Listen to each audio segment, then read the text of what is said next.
here I am in the engine room of our band. We've got Jonathan Truman here on drums and Jesse Phillips playing bass guitar for us. And you know, for me, as a person who wants to arrange an overall band, a full band to help a congregation engage, the most important thing is the lyric and the melody, but I know that the power to move people, to really engage them, comes from the bass guitar, and the drums. This is what people really get moved by. So to get this end of the band really solid and really coherent is very, very important. So this song, Great Are You Lord, it's a beautiful song. It's got a lot of dynamic rise and fall in it, and we wanted to really make the most of that as we possibly could. The song's in 6/8, and we decided to reproduce the same tempo that we heard in the All Sons and Daughters version of the song, 144 beats per minute. Yep, the dotted quarter at 144. Okay, that tempo is really, really important. We actually want to make sure our band is all together in time. So you're running a metronome for us, aren't you, Jonathan? Yep. Tell us about that a bit. Yeah, it's just an app on my iPhone right here, and I can set the tempo to whatever I need and the time signature. Right, and the wires coming out. So anyone with IEMs, these in-ear monitors, they can hear that click that helps our band stay together. And then we notice, even though this song is in 6/8, there's this transposition of 4/4 over the top of that. And it's a really interesting thing. We're going to ask the congregation to sing 4/6, this dotted rhythm, when we get to the bridge. So to sort of educate them about that, we decided, didn't we, to have a hint of that 4/6 throughout the verses, the intros and the choruses of this song. Yeah. So we decided on one basic beat that we were going to use, whether it was for every part of the song except the bridge, right? Can you play us together what that basic rhythm and part is for the drums and the bass together? Yeah. Thanks.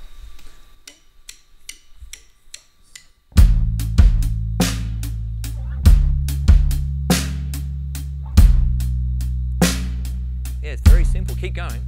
So we got kick, kick with 2 bass notes, kick, kick, 2 bass notes, 1.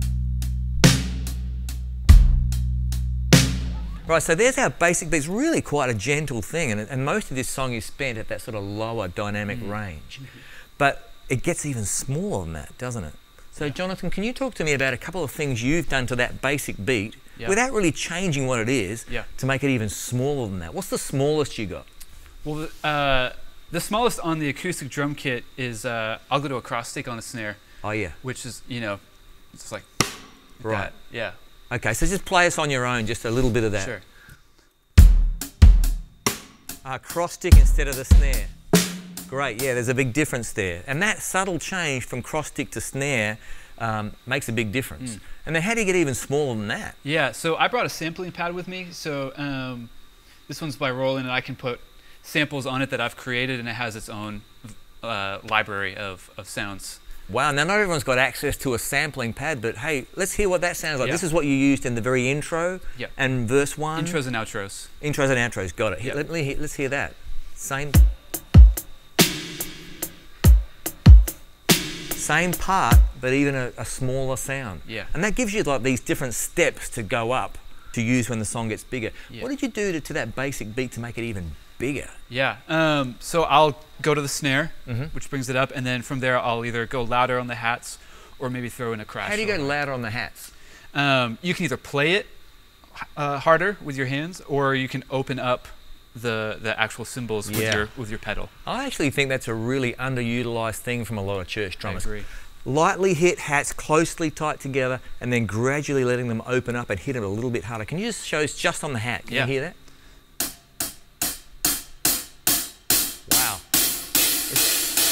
Launching out, isn't it? Yeah, getting much, and that's that sort of sound of cymbals, that high frequency. That's the sound of excitement, right? Yeah. And you got to use that judiciously. That sound of excitement, right? Good. So, and what else? You did some other stuff with the kick as well, didn't you? Making the kick patterns a bit more complicated in later choruses. As the song progresses, you can kind of build. You can add in little flourishes, and not get too crazy with it, but little accents here. Great. And there. I'll get you to play together, and you just sort of really dig in a bit harder, don't you? Yeah. And we even have you playing an octave when it gets really big. Absolutely. Right, let's hear the biggest chorus groove you do for this song. Okay.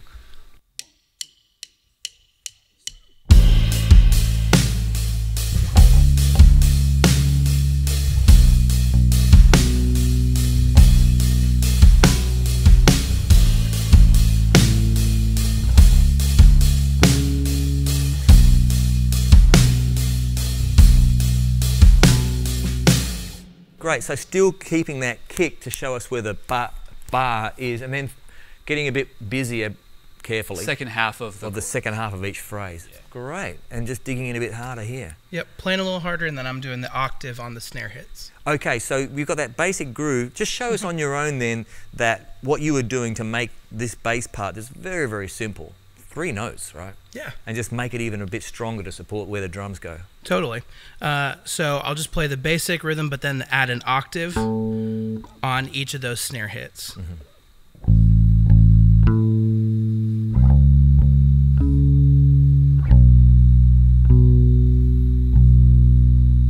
Yeah, I like that. And I like that. And together with the drums, that helps the whole song sort of widen out and breathe a bit deeper. You know, it's a beautiful thing. So you had that basic bass part. What did you do to make it even smaller? Yeah, totally. One thing I like to do when I'm trying to take the dynamic of something back is use my palm on my right hand and kind of give it a little bit of a muting effect with that. And then I also dropped off of the notes as I played them. So you're touching the strings with part of your palm and playing with your thumb, I think? Totally. Great, let me see that.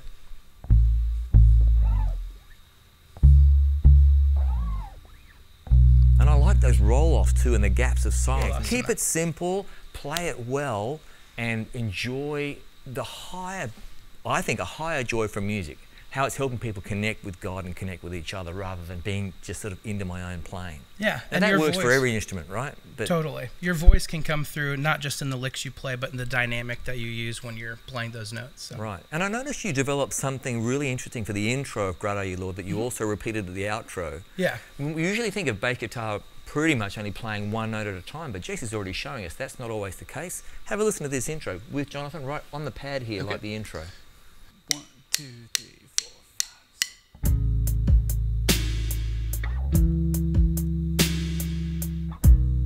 5. It's a simple chord. It's the root of our chord plus the third. Correct, yeah. Here's the major and then the minor and then the major. Yeah. What's that big fat thing there? What's that? The low B string. Oh, it's a thumb rest. It's a thumb rest for now, yes. Yeah, I hope the 5-string's not confusing any 4-string players, but 5-strings can be wonderful if you want to go down to that low B, but it's kind of a special effects string. Really, totally. isn't it? And it's just it doesn't, added, yeah. Yeah, it doesn't really suit every style of music. But I really enjoy what you're playing, both of you guys. It's wonderful. Thanks for taking us through Great Are You, Lord. Before we split, though, the bridge. We found a way of building that bridge. Can you, like right at the very smallest part of the bridge, neither of you are playing, I don't think. That's correct. Right? And then if we could think of it this way, gear 2 for the bridge was something, and then gear 3 was something, and gear 4 was something. Yeah.